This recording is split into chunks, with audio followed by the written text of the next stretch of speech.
Hello everyone, welcome to Let's Learn Astrology. Yes, it's Astrology Basics Lesson 13 now, and we're going to learn about the transits, the transiting planets in your chart, and how you can make predictions. These are known as Gochara in Vedic astrology, and these have a completely different meaning relevant to the houses than Western astrology, so there's a lot to learn here. Don't forget, if you haven't caught up though with lessons 1 to 12, please do so, the link is below. And if you're new to my channel, sub below as well, great to have you on board. The video's good, give it a thumbs up, thank you. Let's go. I'm starting off with the questions from the last lesson on Mahadasha. Some fantastic questions listed here, but please take note, I'm introducing a new learning also at the beginning, the maturity of the planets. This is really important, stick around if you can. Of course, if you're impatient to get on with the lesson about transits, no problem. All the timestamps are below. First question, is the full impact of any Mahadasha only seen after planet's maturity? Now, I haven't taught about planet's maturity. I will definitely answer this question directly for you. But first of all, let's find out what is the maturity of the planets and why it is important. So here are the ages in everybody's life when the planets mature, when they really have effect on you. Jupiter 16, Sun when you're 21, Moon when you're 24, Venus 25, Mangala 28, Mercury 32, Saturn when you're 36, a very karmic age for everybody, Rahu 42, and Ketu when you are 48. Now this goes quite deep actually, I haven't got time here to go into that. It's about these grahas having full effect in your experience. But here's the thing which you need to know, to concentrate on. What are they doing individually in your chart? What is their position by sign and house? Because if it is favorable, then at these ages you will get favorable effect. If they are ill-placed, challenging, you will have difficult effect. That's the issue. For example, when you get to age 16 in your life and Jupiter is well placed in your chart, it's good for your education, Jupiter factors. When you get to age 21 and the Sun is afflicted in your chart, not a good sign, etc., you can have difficulty with authority figures, father, or have some issues in your career direction, definitely. When you get to 36, of course, Saturn affects everybody strongly then. And if he is strong in your chart, you get strength. You finally find your feet. If he is afflicted, it's a most challenging time. And now back to your question, which was, will Mahadasha only give full effect after the age of maturity of the planets? No, it doesn't work like that. In fact, it's more like the exact opposite, you see. When you are older than the age of maturity of the particular planet and you go into that Mahadasha, it doesn't get easier or harder, but you absorb the effects. Say you are in your 50s and you have Saturn Dasha. You will have all those same Saturn effects according to your chart, according to your karmas, but because you are older than 36, you can absorb them better. That's the way to see it.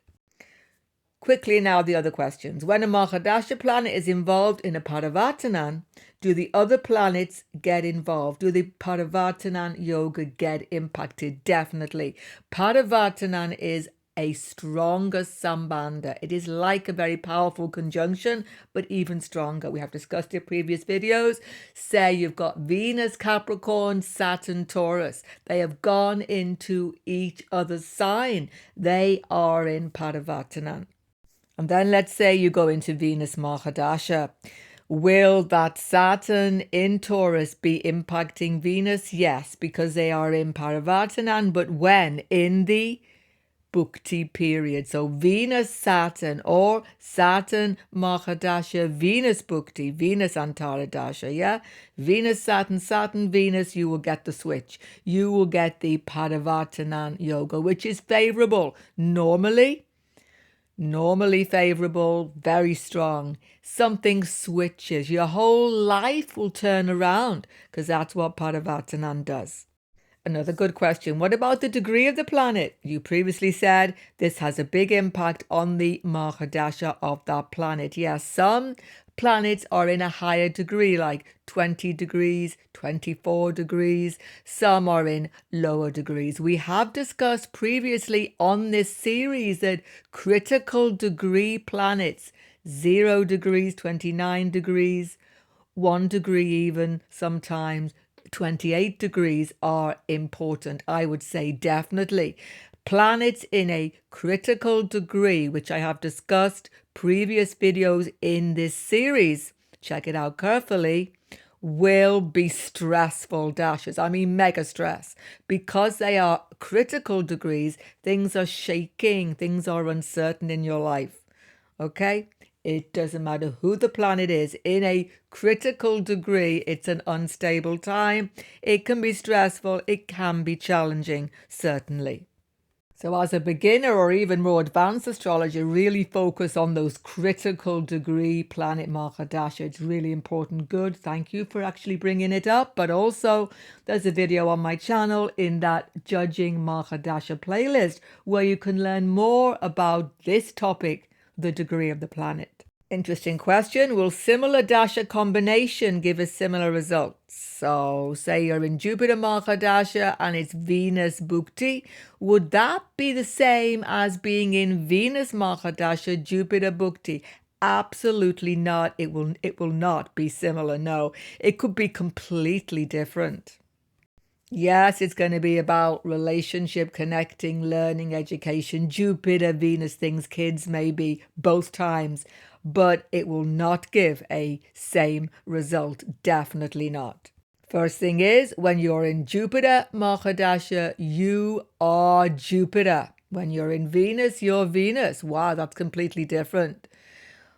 You've got a whole different motivation in those two Mahadashas by the house sign of Venus or Jupiter. Then, of course, you have to judge how many houses away Venus, Jupiter are from each other. And it may seem, well, they're in a similar distance from each other either way. Surely it's going to be similar. No, it doesn't work like that at all. You are Mahadasha Lord. Bhukti, Antradasha, is other people coming in. So it's a completely different result. Keep this in mind. What about using unequal house systems when you're making Mahadasha predictions? Now, let's be careful. I've been teaching here sign for a house system, not because it's beginners, baby astrology, baby steps. Let's start with the equal house system as a beginner, then we'll go on to all the complications. No, this is Vedic astrology. The karmas are coming from the signs. I think I must be saying this about 1,000 times on the series. Maybe someone can count how many times I've said the karmas come from the signs, because that's what it's all about. If you've come from Western astrology, you know about all of these unequal house systems. You have a whole pile to choose from, right? Different ways of splitting up the chart into big houses, little houses. God forbid you try to do Mahadasha with that. What a nightmare. Do not do this. Do not take away the karmas from the houses and put them into other houses, because that's what you are doing when you split the signs. I've spoken about Bhavachalit chart, for example, in my Any Questions series, I think. But, I try to avoid getting into these types of arguments because different Vedic astrologers say, oh, it's really good for the Mahadasha. You can make predictions. You can make predictions about what you're thinking, what you're hoping for, what you are mentally speculating about, because it's coming from Ascendant. These house systems, Bhavachalit and the rest of them. So it's in your head, but actually what's happening, what's manifesting, the karma's coming through because it is ripening in your life. Mahadasha is not coming from your head. So I would definitely advise sticking with the sign for a house system because it is Rasi based, and that is what we want. We want the lords in the houses that are going sign by sign from Ascendant. We don't want any sort of split houses, this sort of thing happening, because you will not make good predictions. So even though some astrologers say it's good for Mahadasha, and you can try it out if you're more advanced, certainly you may get some success because it's what you think is happening. But in the end, when you look back on your life, you'll switch it right around to the sign for a house and think, oh no, actually, that's what really happened. What about the different Dasha systems other than Vimsotri? Now, here's the thing. Beginners in astrology, or even anybody who's been doing Western astrology and then comes to Vedic, doesn't like this. They don't like this at all. What? There's more than one Dasha? Of course there is. There's even more than one type of Vimsotri. There are alternative starting points. There's a whole video on my channel about that. But here's the thing. Vimsotri Dasha from the moon. Even the most advanced astrologer will use this. It isn't basic, it is your life. Why? Because you came from the womb of your mother. You were formed in the womb, that is moon. This is not Vimsotri Dasha is all about the mind. No, Vimsotri Dasha is longevity, health. It is your existence in all areas of life. Even if you should use alternate Vimsotris, some people do, you can have a look at that video, you still need to do Janma Vimsotri that I taught last lesson. Some astrologers like to use conditional dashas, Rasi dashas, there are so many, and they are all valid. But here's the problem, everybody. If you keep on adding dashas, in the end, you have to hone it down to one or two. And if you keep on looking at this perspective, that perspective, you won't make any predictions at all. You'll be confusing yourself and getting into a big hole. You'll be drowning in the ocean of Jyotish, basically. I would almost say too many dashas spoil the soup. Yeah, you will end up seeing the whole forest, but not the tree. You won't see the individual anymore. You will see endless possibilities. You'll have gone down into some crazy alternate universe situation. Really, it could get really messy. Whatever you do, as you continue with Vedic astrology, everybody, do not lose sight of Vimsotri Mahadasha from the moon. Learn it well and always use it. Having said that, if you are desperate to have another perspective, I would suggest for absolutely everybody, you should look at Naisargika Dasha. Once again, there's a video on my channel in that playlist, How to Judge Mahadasha.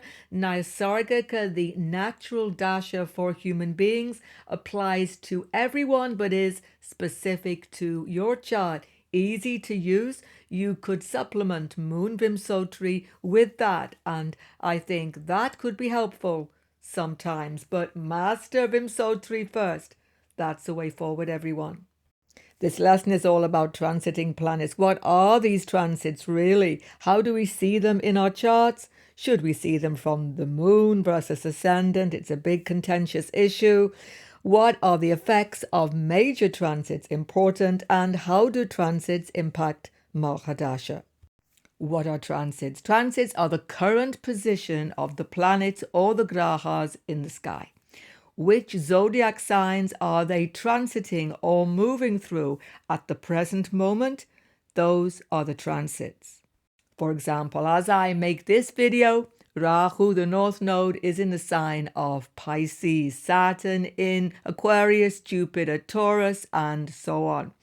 And how these grahas influence each other, make aspects to each other, affects everybody at every moment. For example, Sun and the Moon are transiting quickly through the signs, and every month they come together forming new moon, full moon, and these are most important transits to see. They affect everybody, and they affect you specifically as they relate to your birth chart, to your horoscope. And when the slower moving grahas like Rahu, Saturn, Jupiter, as we're going to see, come together in the sky, they have a big effect on world affairs, shifting things around, definitely. So definitely Saturn, Jupiter conjunction is a major shifting point. Next year, we're going to have Rahu, Saturn coming together for a very brief period of time. And this affects the whole world, everybody, but it affects us specifically as it transits, as this particular conjunction affects our horoscope. So transits are like the weather forecast. It's like a shifting panorama of planets in the sky, affecting us personally, but affecting everybody. That's how you should see them. Please remember, though, everybody, just like weather forecast comes and is very disturbing and then it's all changed again, transits are temporary things, but they are not our destiny. Destiny is Dasha, your circumstances right now. What's your life like? What's your money like? What's your home life? What's your spiritual development like? What's your family situation? What's your health like? Every day when you get up in the morning, you get up to a circumstance, what your life is now. That is not transit, that is Dasha. And transits are trigger points, definitely, for major changes, but the major changes only come through the Dasha. So understanding Dasha is first and foremost to make predictions. Transits aid us in that, most definitely.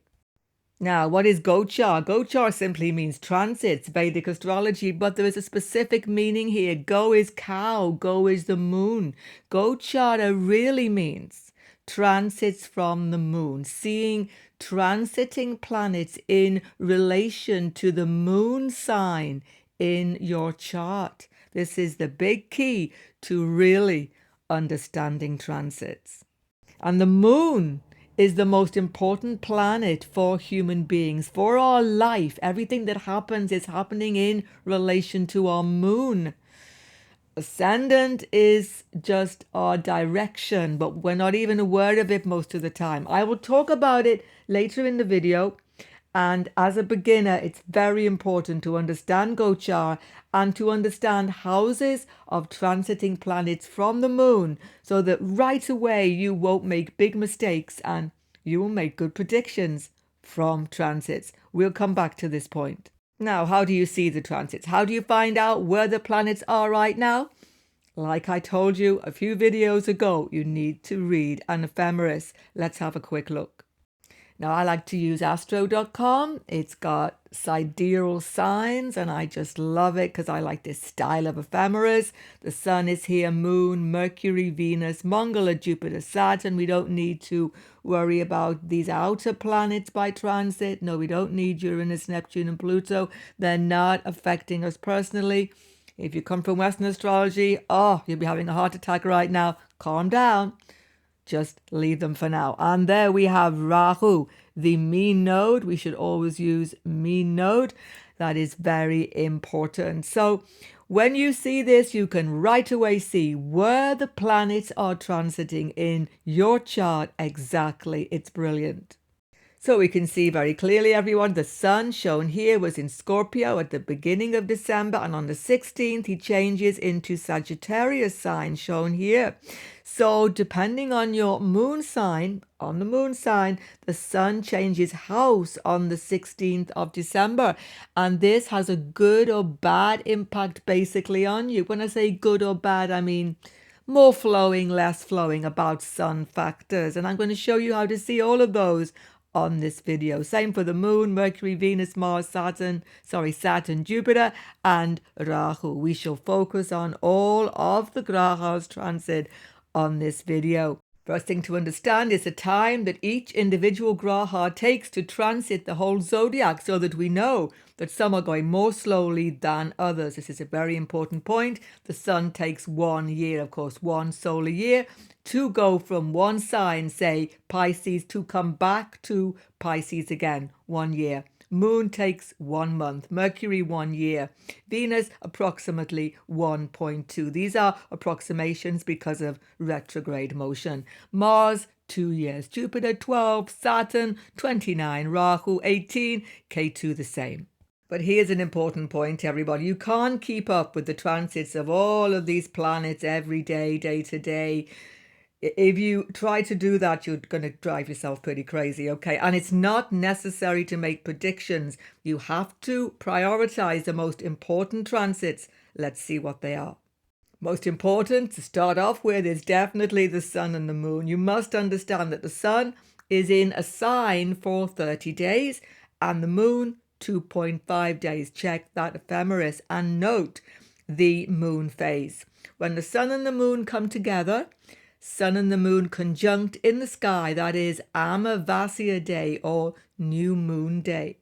Now the actual day of the new moon, sun, moon combustion, if you like, darkens the moon completely. It is inauspicious to start anything on that new moon day. Take a note of it carefully.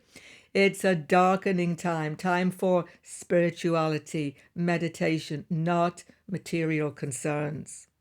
But house in your chart where that new moon happens, things start off again. Things start to refresh themselves, if you get what I mean. So the new moon in your 7th house, it's a restart in your relationship. Once a year, this will happen.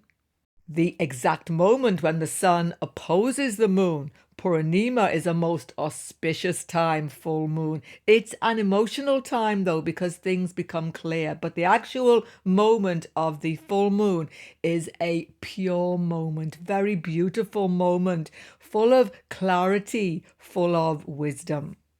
But most important are the eclipses. This is when Rahu, Ketu, the nodes, get involved in this new moon, full moon phase. New moon, sun moon conjunct with the nodes. This is, of course, solar eclipse.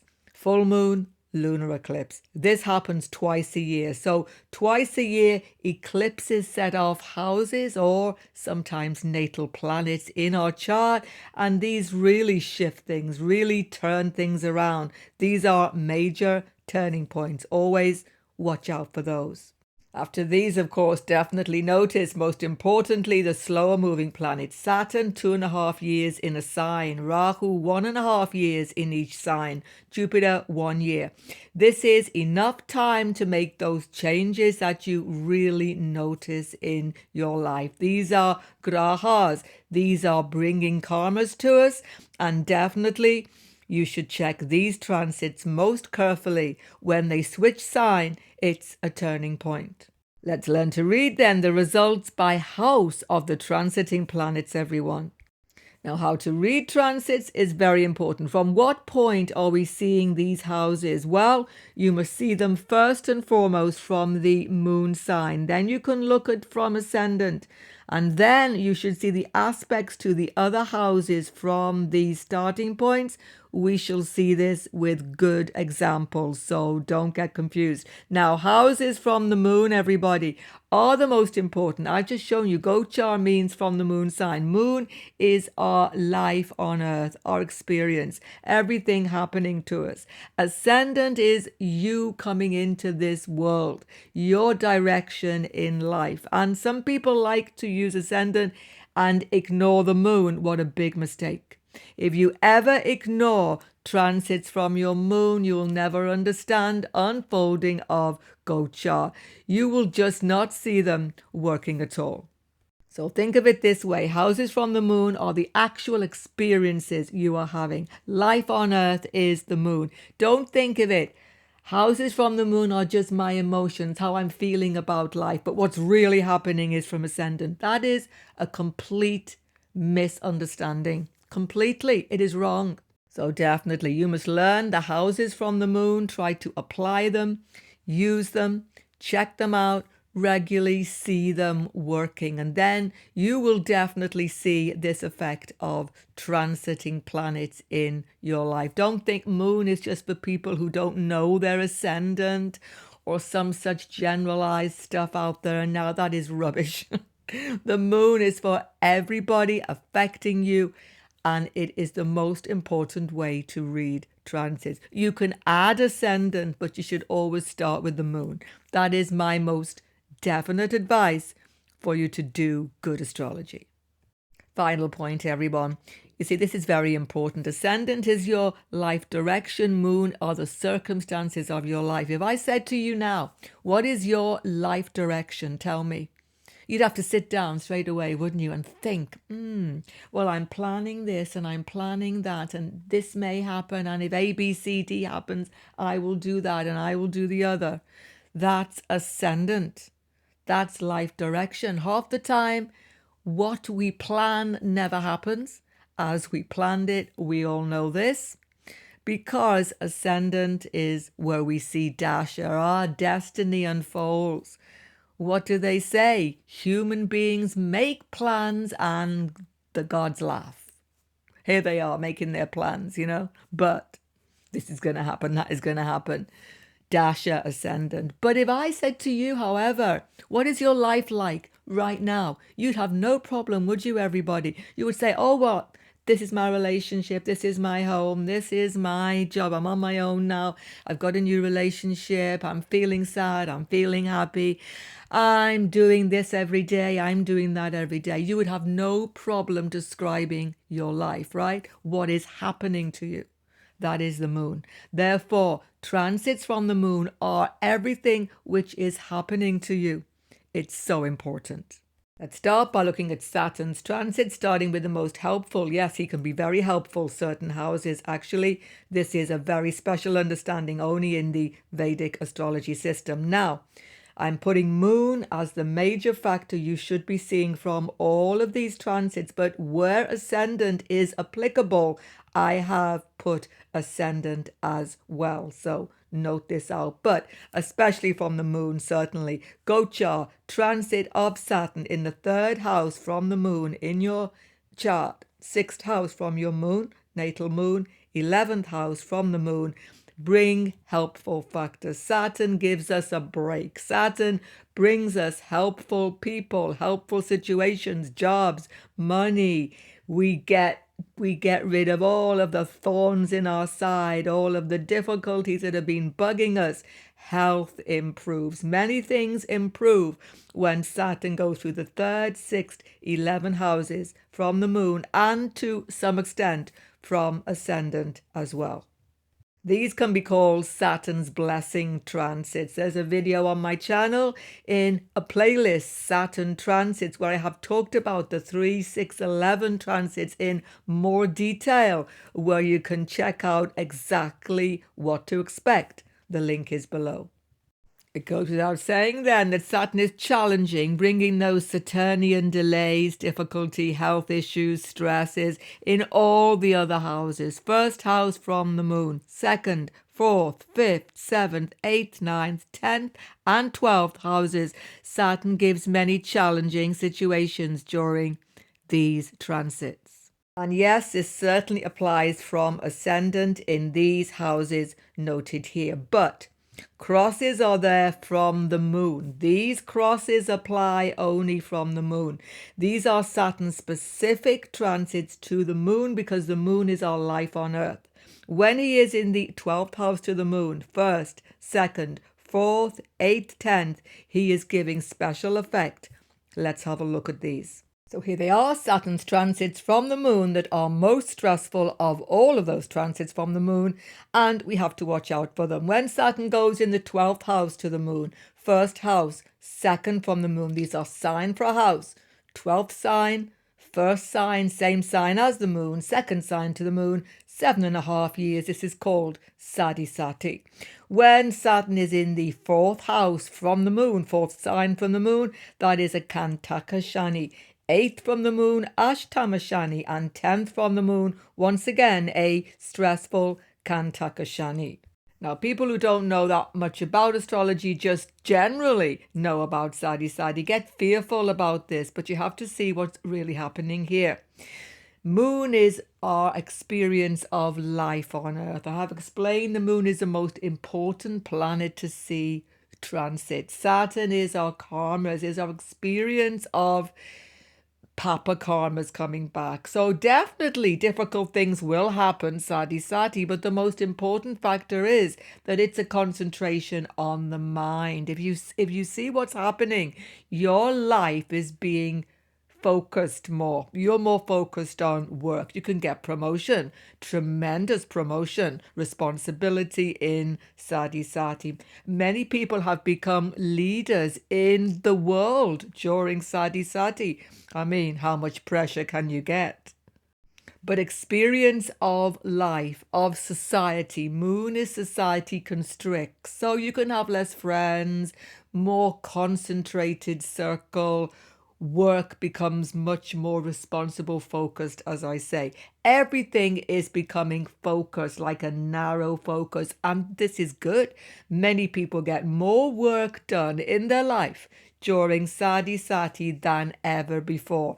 And second thing, which house in your chart is the moon? That area becomes more constricted. Now, there's a video on my channel, Sati, where I go into every phase, 12th, 1st, 2nd, giving far more detail to you in an actual playlist, Saturn Transit. The link is below. Check it out very carefully to get more understanding of this 7.5-year phase. Now, what about Saturn's 2.5-year transits? 4th house from the moon in your chart, known as Kantaka Shani. Have to understand this word Kantaka. Kantaka means like a thorn. Thorn in your foot, thorn in your leg, thorn in your side, as we say. It can be a thorn anywhere because you feel got at.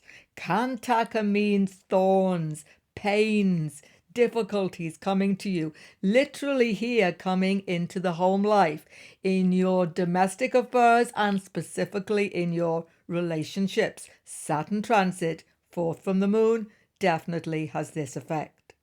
It's like you're feeling got at. People are getting at you, and it can affect health, psychological well-being, lots of things. Even your physical life seems so difficult, so many obstacles because of this Kantaka effect. Here's the thing though, Kantaka can also bring legal problems. Kantaka can relate to legal cases. As I say, people are on your case from every direction when you have Saturn in the 4th house from the moon. This is generally seen. When Saturn goes 8th from the moon, Ashtam, it's completely different. It's a shocking thing. Things happen suddenly that you didn't expect. This can affect jobs specifically because Saturn's 3rd aspect is on 10th house. There can be a loss of business, job, or you can just resign, or more than likely you do not resign, but you are forced to make big changes career-wise. You see, Ashtamashani gives a shaky energy. 8th house is sudden changes. Sudden things happen. Unexpected things happen. Yes, they will affect career, definitely. Unexpected changes happen in the workplace. As I say, Saturn aspects 3 away, which is the 10th house. So you can expect health changes, work changes, many changes. Things just happen suddenly, but you get strength from this.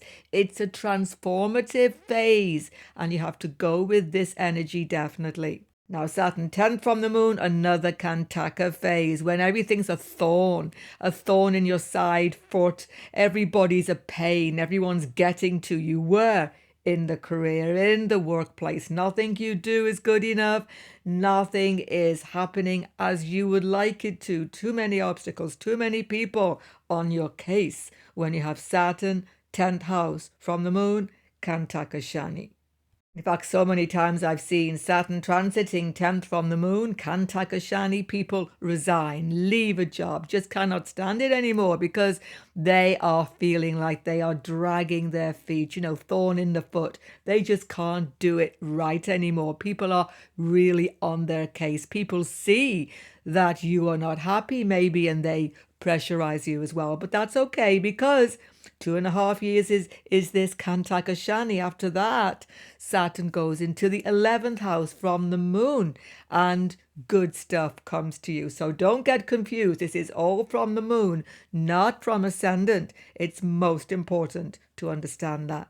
Of course, though, Saturn in the 1st house from Ascendant, 4th, 8th, 10th from Ascendant will give stress, will give pressure, definitely. but it's not like SATI. It's not like Kantaka, Ashtama, Shani.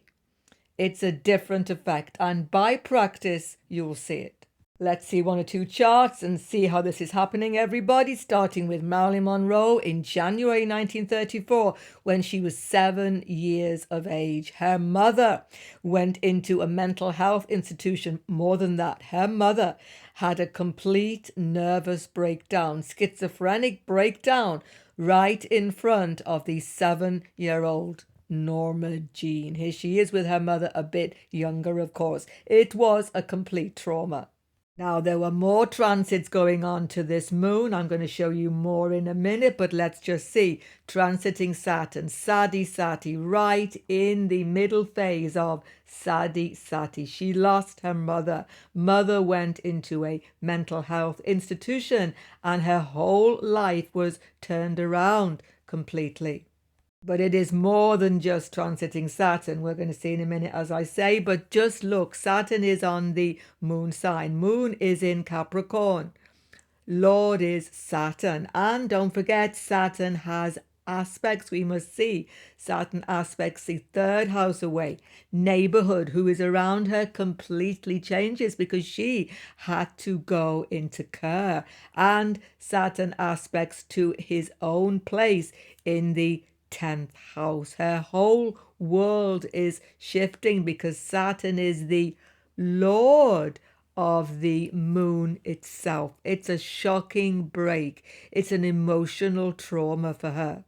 Let's see somebody else. Let's see ex-president, well, he will be soon, Joe Biden. He will still be called President Biden, of course, but he will no longer be in power. So between Jan 2020 to Jan 23, he was experiencing Kantaka Shani, Saturn in the 10th house from his moon.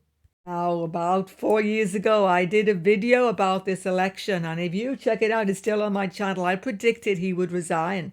I said he will not last if he becomes president, and I didn't have his ascendant. I'm not sure it is actually Scorpio. There's a lot of contention there, so we don't know. But we do know that the moon was in Aries.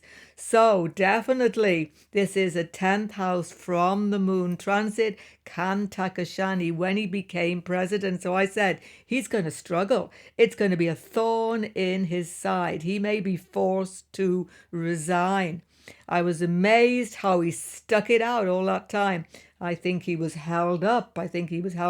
He was having such pressure. He had cognitive decline. He had so many things happening to him. We all know this for certain. But he stuck it out. He most definitely did. Somehow he was supported in it until Saturn went into his 11th house to that K2. I thought that must be it. And of course he did resign finally.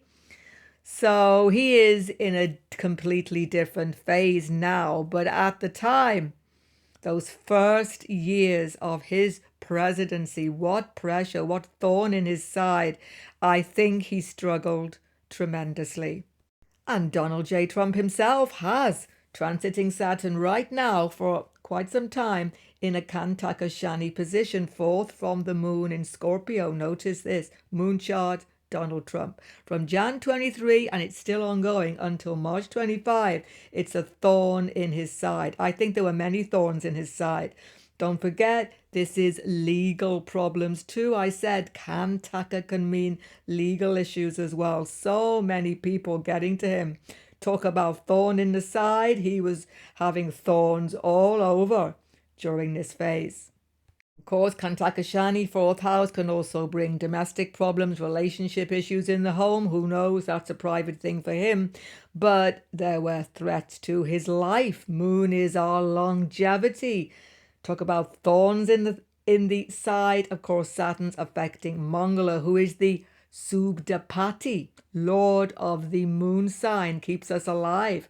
Saturn threatening there. What's keeping him going? The Mahadasha is superb. Check the last video. I explained his victory through that Mahadasha, Jupiter, Venus, superb. And he is still in that, but he still has Kantaka Shani. He has to definitely watch his health. He has to still watch his back. It's a very, very testing time for him. But one thing I would say, when he won that stupendous victory in November, of course, as I say, Mahadasha superb. But the thing is, Saturn was retrograde. During that election, this Saturn was retrograde. I'm going to speak about effect of retrograde planets later on in the video by transit. So Saturn was really impacting the third house then. Third house is a very good Saturn from the moon. So that helped. That was another favorable factor in November. Now, Rahu's transit, the north node of the moon, is very helpful from the moon, but actually this time, especially from Ascendant, equally happening from Ascendant, it is a very important transit. Now, he goes backwards, but as a beginner, don't worry about that. Just see that Rahu going in the third house from the moon, sixth house from the moon, 11th from the moon, helps you, gives you power, gives you break. You get one over the competition generally when Rahu is third house from Ascendant or the moon, sixth house or 11th house. Take a note. Now, Rahu's challenging transits all the others, particularly in the same sign as Ascendant. Rahu first house of the moon. Ketu will be in the opposite, switches the whole life around. Sudden events can happen, sudden switches, changes, but he's also challenging, giving upsets, things out of control in the second house, fourth house, fifth, seventh, eighth, ninth, 10th, 12th, in relation to the meaning of those houses. So when he's in seventh house, sudden relationship switches, second house, sudden family switches, you can see the pattern. But he does have tendency to bring swift changes, shocking changes sometimes. That's the thing. Let's see. Now, we just saw this chart, but wait till you see this, everybody. Here is Marilyn Monroe's moon chart again for January 34, when the mother went into a mental health institution. We've just looked at this and seen that she was going through a SADE transit at the time, haven't we? But look what else is going on. Rahu is with Saturn, the Mars is with Saturn, the Sun. 4 malefics on her moon sign in January 1934, when her mother had a nervous breakdown, a complete schizophrenic breakdown in front of the 7-year-old Norma Jean. And mother went into a mental health institution and she never came out. That was the end of her mothering from her mother. Complete trauma, complete shake-up. It's really traumatic, isn't it? It isn't just SATI, it's Rahu's effect, Sun, Mangala in January 1934. Our transits of Guru Jupiter are helpful, and don't forget, Guru is about education, expansion, opportunity, smooths away difficult condition, brings you more peace in your life, hopefully brings you knowledge in your life very often. These are from the moon and ascendant, but there's a big difference between the two, and I'm going to point those out. You have to understand. But from the moon, definitely, Jupiter is very helpful. Second house from the moon, 4th, 5th, 7th, 9th, 11th. He will bring you good conditions, open doors for you, give you opportunities for his signification, such as wealth, education, opportunity, these things. But from ascendant, please note it is different. Jupiter is good 7th from moon, but he is very difficult 7th from ascendant. Remember that? That is not the same factor. Challenging conditions can come from Guru. He can bring over expansion, misunderstandings with other people. He can expand the challenges in your life when he is first house from moon, 3rd from moon, 6th from moon, 8th, 10th and 12th from the moon. From ascendant, the same, except, once again, there is a big exception. He is good first house from ascendant. So Note those clear differences between ascendant and the moon very carefully. Mangala's transits give you power, give you confidence, help you to defeat all of the competition. From the moon sign, when he is in these houses, it's different from ascendant. Hold on for that. So from the moon, 3rd from the moon, 6th from the moon, 11th from the moon, defeat all the enemies, get the interview, get the job, all of those situations which have been causing you distress, you get on top of them with powerful, decisive action. However, from ascendant, he can be good 1st house, 10th house. Not from the moon, definitely not good in the same house of the moon, 10th house of the moon. But from ascendant, he can give you help, 1st house, 10th house. He can become powerful there. But you have to note, that is from ascendant, not from the moon. These are the helpful positions from the moon. Mars can become most disruptive, bringing challenging, difficult, disturbing situations, quarrels, contentions when he is in the 1st house from moon, 2nd house, 4th, 5th, 7th, 8th, 9th, 10th, and 12th from the moon sign. He can be most disturbing. For example, we have just seen chart of Marilyn Monroe when she was 7 years of age. Mangala was in her moon sign on that January 1934 when her mother had a nervous breakdown and she had to be hospitalized. She had to be locked away in a psychiatric institution. She had schizophrenia. So that was Mangala with the moon, Saturn, Rahu, Sun. He was there as well. So in the sign of the moon, Mangala can be disturbing by transit. Please remember. Now, what about the faster moving planets? You should see these as well for your general predictions. Here's how they go.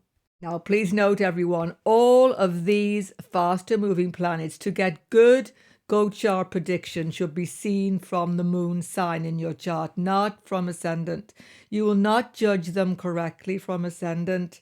They're faster moving planets, bringing those quick changes, and that's what moon is really all about. So believe me, see these from the moon. So the sun brings power, brings help from authority figures. He can give power to you, particularly when he is from the moon in the 3rd house, 6th house, 10th house, 11th house. Good sun transit. However, when the sun is transiting in the red houses marked here, he gets very challenging. Challenging when he's in the 1st house from the moon. Difficulty with authority figures, clashes, emotional confrontations sometimes. 2nd house from the moon, 4th, 5th, 7th, 8th, 9th, 12th from the moon. These are challenging transits of the sun. They make it difficult for you to fulfill ambitions sometimes without many challenges. Take a note of these. Mercury Buddha's transits from the moon are very important to see because Mercury is about business, money, learning, friendliness, social life sometimes. You feel connected. You feel very much active when he is in a favorable place from the moon. So it's good for business as well, particularly when he is in the 2nd house from the moon, 4th from the moon, 6th, 8th, 10th, 11th from the moon. Good to make those big business decisions then maybe, but he's challenging, giving you confusion, contention, difficult learning, quarrels. Sometimes mind is all over the place because Mercury and the moon are a difficult combination. So when he's in the 1st house from the moon, 3rd, 5th, 7th, 9th, and 12th from the moon, Mercury concerns become challenging. Now, Venus, Sukra's transits from the moon are most helpful. Just look at this, everybody, all the green on that, yes? There are more helpful houses for Venus to transit than there are challenging, thank goodness. Venus smooths out condition, helps relationships particularly, not just romantic, but with everybody. Venus helps situation with children, having children, being with them. It's a swift transit, but it's a most healing and smooth transit. So Of course, if there are malefics there, it can tangle up things, but here they are generally. From the moon, of course, only. Venus in the moon sign, very helpful. Second from the moon, third, fourth, fifth, 8th house, 9th house, 11th and 12th house from the moon. He's a soothing presence by transit. See, Venus can cause misunderstandings, difficulty with your kids, partner, spouse, work colleagues, anybody when he's in the 6th, 7th, 10th from the moon sign. 6th house, particularly health issues come up. 7th house, difficulty with the spouse. Yes, you mightn't think this, but 7th from the moon, you see. Moon is what you desire. 7th is what the partner desires. Differentiation comes. It's not so smooth anymore. 10th house, workplace, can become strangely challenged because you're not really concentrating on the actual work. Even love affairs could develop in the office space, which are challenging, disturbing. It's not an easy transit. Please note, of course, I have put Ascendant in here. That's a mistake, and I can't remove that without messing up my screen. So these are definitely seen from the moon only. Check them out carefully. Now, the moon changes sign every 2.5 days. We've just seen everybody, and this is really good. You should check out your moon transits from the moon only. Wow. You will see all of those good days, bad days in any month, I promise you. You click with other people. You become calmer, more together. Whereas when the moon is in a challenging position, you become challenged, mentally challenged, physically challenged, really on edge. Check it out. So the moon is helpful in moon sign. 3rd to the moon sign, 6th to the moon sign, 7th house to the moon sign, 10th from the moon sign, 11th house from the moon sign. And those tricky days are when the moon is transiting 2nd to your moon sign, 4th, 5th, 8th, 9th, 12th. Try to avoid having important conversations during those days. That's what I would advise. Now, a quick note, everybody. When a transiting planet should actually turn retrograde, goes backwards in the sky, this will affect the actual transit itself. Let's have a look. Let's have an example, either from the moon or ascendant. Say you've got Saturn transiting in the 12th house of the chart. That's not an easy transit, okay? But then he goes retrograde. What's going to happen? When he's gone retrograde in that 12th house, he will feel as though he is in the house before. Every planet feels this, whether it's Saturn, Jupiter, Mongol, Venus, Mercury. When they go backwards, wherever they are, they feel like they are in the previous house, and they give result of the previous house when they are retrograde. That's important to note. As soon as they go direct, they give the result of where they are. So in this case, Saturn retrograde 12th house feels like he's in the 11th house, which from the moon and ascendant I have just shown you is a very positive phase. So when you have Saturn 12th house and he goes backwards, you get some relief from that difficult 12th house transit. Of course, on this very video, we have just seen Donald Trump's chart where there was a Saturn transit 4th house from the moon, but acting in a retrograde motion during the last election, giving him good results of 3rd house. So always watch for retrograde phase of every planet. Next thing, when we're reading transits, everybody, transits will make conjunctions to the planets in your chart. And this is a whole different thing. This is reading it as though it is an actual conjunction. And they will make opposition aspects too. But conjunctions are the most important to see. Yes, oppositions can have a big effect, but conjunctions are mega important. What will happen is you will get the general effect of the conjunction. Say you've got Saturn coming to your sun sign by transit. As soon as he enters that sign, you will feel Saturn affect the sun. As long as he is in that sign, no matter how near or how far by degree, he will be impacting with the general effect of the Sun-Saturn conjunction to your sun. So you will feel constricted. Authority figures become difficult. You may feel a bit of isolation, a bit of pressure in the career, sun concerns. But here's the most important thing. When you are judging effect of planet conjuncting natal planet, it is this. Transiting planets impact the houses ruled by the planet they conjunct. Remember this important rule.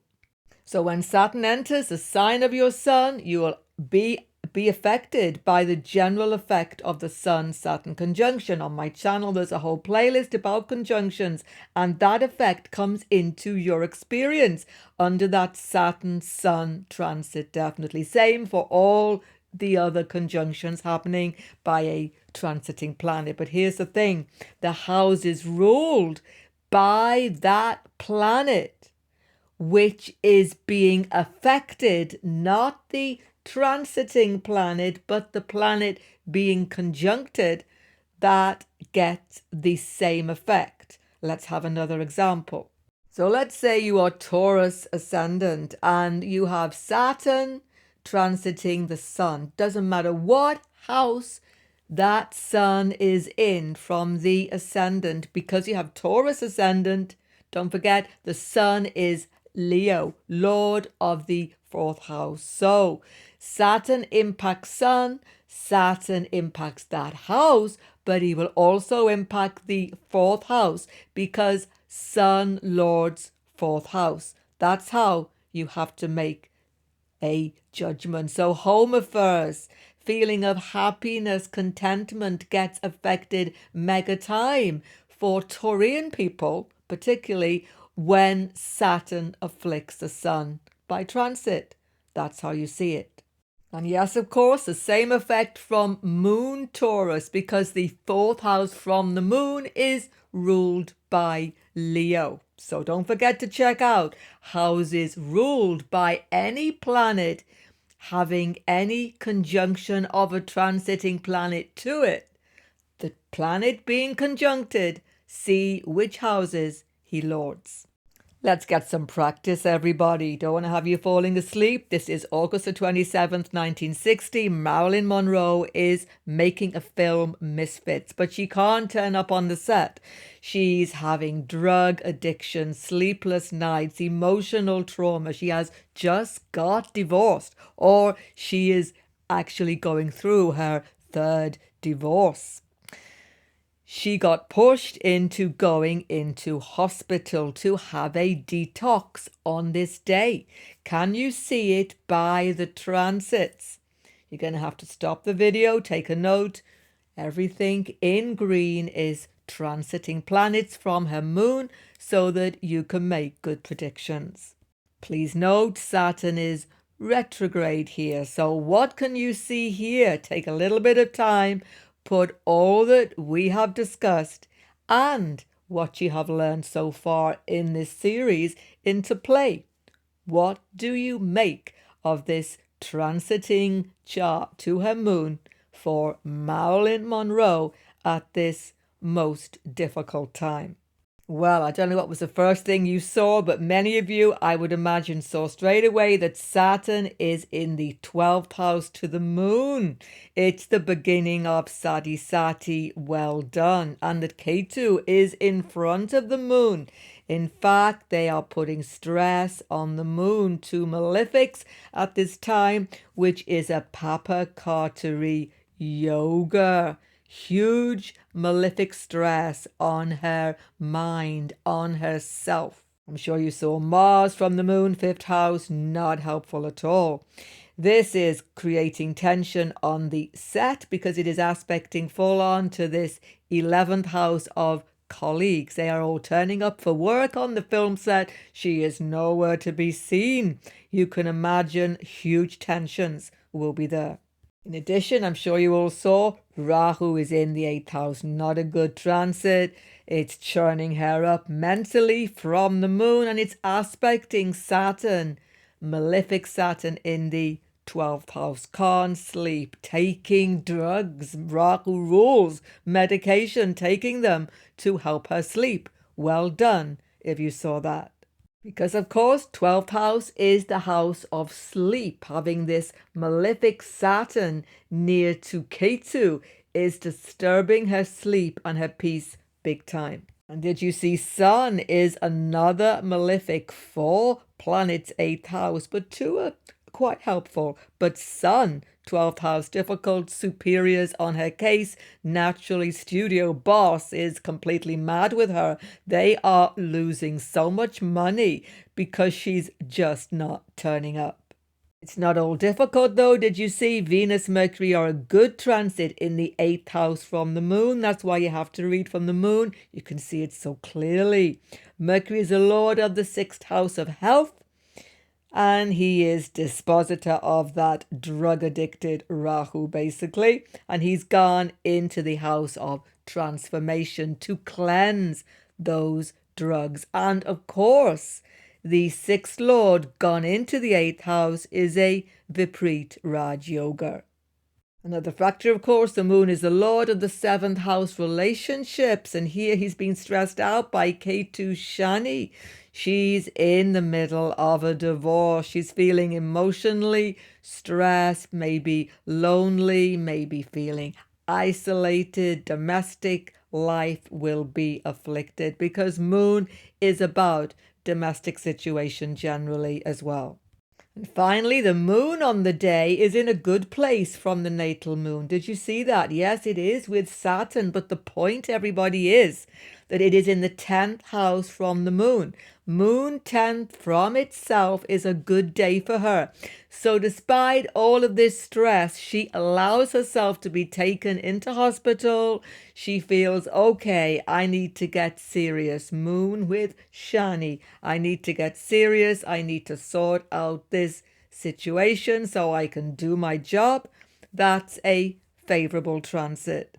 And finally, Jupiter transit in the 12th to the moon is an inauspicious transit as well. You see how important it is to see from the moon sign. It is simply increasing sleeplessness, anxiety, all of these things. So read the transits from the moon. If I have missed anything, of course, please tell me, post it below. That would be interesting to see.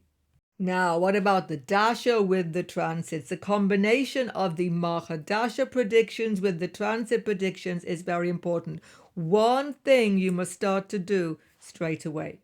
You must check all the transits of the Mahadasha Lord. Mahadasha Lord's transits will give you so much even magnified importance than they would otherwise. Everybody gets really challenged by Shani, but when you're in Shani Mahadasha or even Shani Bhukti subperiod, Saturn's transits become so important to see. And in addition, see transits from Mahadasha Lord. Put the Mahadasha Lord in Ascendant and see what's happening. That will also give you good predictions. Let's have one good example of this. So we saw this Jan 35, Marilyn Monroe, Norma Jean's mother, went into an institution. We saw it from the moon chart, but look, Mahadasha chart is also important to see transits. She was in Rahu Mahadasha. So we put Rahu as the first house and see her whole chart from Rahu. This is called Mahadasha chart, and I spoke about it last video. So in this Mahadasha chart, Rahu becomes like Ascendant, and 8th from Ascendant we see Rahu himself, Saturn, Sun, Mangala with this moon placement. You see, in this Rahu Mahadasha, we can read all of those natal planets. Moon is in the 8th house from Rahu. So we know mothering concerns, nurturing, emotional issues, moon issues are going to become difficult in this Mahadasha because moon is here. But when the transits hit the moon, Rahu, Shani, Sun, Mangala, all of those malefics, we know timing is here. January 35, that mothering difficulty, split, trauma will occur. It is most dramatic from this Mahadasha chart.